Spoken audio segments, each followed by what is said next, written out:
Hi hello friends, ಎಲ್ಲರಿಗೂ ನಮಸ್ಕಾರ. Welcome to multi star Abhishek YouTube channel. ನಾನು ನಿಮ್ಮ ಕನ್ನಡದ ಕಣ್ಮಣಿ ಶೇಖ್ ಅಭಿಷೇಕ್. ಸೊ ಫ್ರೆಂಡ್ಸ್, ಇವತ್ತು ನಾವು ವಿಭೂತಿ ಜಲಪಾತ ಅಂದರೆ ವಿಭೂತಿ ಫಾಲ್ಸ್ ಹತ್ರ ಇದ್ದೀವಿ. ಸೊ ನೋಡ್ತಾ ಇರ್ಬೋದು, ಇದು ಕಾರವಾರ ಜಿಲ್ಲೆಯಲ್ಲಿರುವಂತಹ ಅಂಕೋಲಾ ಎಂಬ ಒಂದು ಸಿಟಿ ಹತ್ರ ಪ್ರಸ್ತುತ ಇದೆ. ಕಾರವಾರಿಂದ ಈ ಒಂದು ವಿಭೂತಿ ಫಾಲ್ಸ್ಗೆ ಮಿನಿಮಮ್ 65.0 ಕಿಲೋಮೀಟರ್ಸ್ ಆಗುತ್ತೆ. ಸ್ನೇಹಿತರೆ, ಈ ಒಂದು ಜಾಗದ ಒಂದು ಪ್ರಸಿದ್ಧ ಕಥೆ ಏನಪ್ಪ ಅಂತಂದರೆ, ಇಲ್ಲಿ ಅಗಾಧ ರಾಕ್ಷಸನಾದಂತಹ ಭಸ್ಮಾಸುರ ಸತ್ತಂಥ ಜಾಗ ಇದು. ಆ ಒಂದು ಬೂದಿಯಾಗಿರುವಂಥ ಜಾಗನ ವಿಭೂತಿ ಜಲಪಾತ ಅಂತ ಈ ಒಂದು ಜಾಗವನ್ನು ಕರೆಯಲಾಗಿದೆ. Coming back to the place, ನೋಡ್ತಾ ಇರ್ಬೋದು ನೀವು, ಎಷ್ಟು ಗ್ರೀನರಿ ಆಗಿರೋ ನೇಚರು. ಸನ್ಸೆಟ್ಟು ಮೊದಲೇ ಸಾಯಂಕಾಲ, ವಾವ್ ನೋಡಿ ಫ್ರೆಂಡ್ಸ್, ಆ ಒಂದು ನೇಚರಲ್ಲಿ ಈ ಒಂದು ಫಾಲ್ಸ್ ತುಂಬ ಚೆನ್ನಾಗಿರುತ್ತೆ. ನೋಡಿ, ಇಲ್ಲಿ ಕುತ್ಕೊಳ್ಳೋಕ್ಕೂ ಚೇರ್ ಥರ ಮಾಡಿದ್ದಾರೆ. ಇಲ್ಲಿಂದ ನಾವು ಒಳಗಡೆ ಹೋಗುವಂತಹ ದಾರಿ. ಸೊ ಫ್ರೆಂಡ್ಸ್, ಈ ಒಂದು ಜಲಪಾತ 60ರಿಂದ 70 ಫೂಟ್ಗಳ ಎತ್ತರ ಈ ಒಂದು ಜಲಪಾತ ಹೊಂದಿದೆ.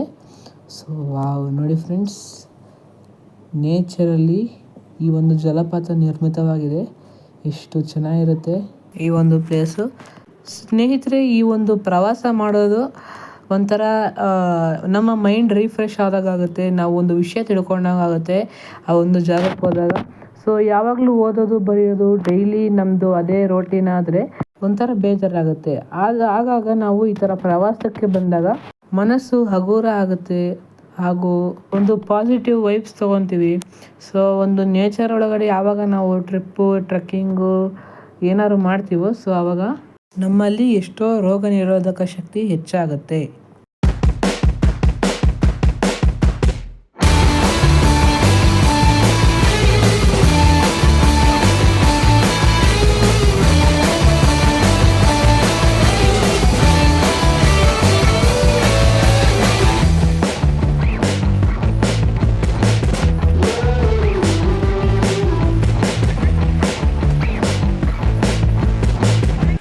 ಸೊ ಫ್ರೆಂಡ್ಸ್, ಕಾರ್ ಪಾರ್ಕಿಂಗಿಂದ ಕೇವಲ 2 ಕಿಲೋಮೀಟ್ರ್ ಒಳಗಡೆ ನಡ್ಕೊಂಡು ಬಂದಮೇಲೆ ಬಂದ್ವಿ ನಾವು ನಮ್ಮ ವಿಭೂತಿ ಫಾಲ್ಸ್ ಹತ್ರ.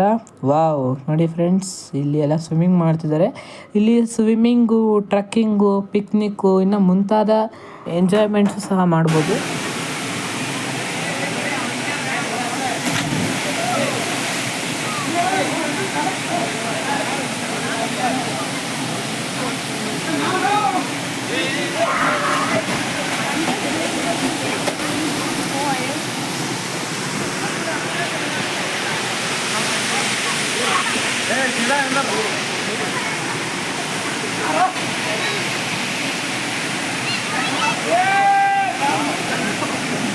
ಸೊ ಫ್ರೆಂಡ್ಸ್, ಎಲ್ಲ ಮುಗಿಸ್ಕೊಂಡು ಬರ್ಬೇಕಾದ್ರೆ ಈ ಒಂದು ಬೋರ್ಡಲ್ಲಿರೋ ಮಾಹಿತಿನ ಓದಿದ್ಮೇಲೆ ಈ ಒಂದು ಮಾಹಿತಿ ನನಗೆ ತುಂಬ ಇಷ್ಟ ಆಯಿತು. ಏನಪ್ಪ ಅಂತಂದರೆ, ನೋಡಿ, ದೂರದಿಂದಲೇ ನೋಡು, ಅದರ ಪಾಡಿಗೆ ಅದನ್ನು ಬಿಡು, ತರಿದು ಹೂಗಳ ಭ್ರೂಣ ಹತ್ಯೆ ಗೈಯದಿರು, ಫಲಿತವಾಗಲಿ ಆ ಮೂಕ ಬದುಕು.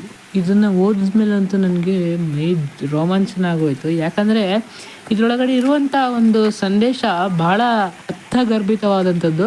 ಯಾಕಂದರೆ ಇಲ್ಲಿ ಹೂವನ್ನು ಕೀಳೋದನ್ನು ಭ್ರೂಣ ಹತ್ಯೆಗೆ ಸಮ ಅಂತ ಹೇಳ್ತಾರೆ.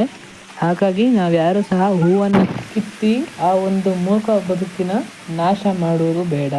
ದೂರದಿಂದಲೇ ಅದನ್ನು ನೋಡಿ ಸಂತೋಷ ಪಡೋಣ.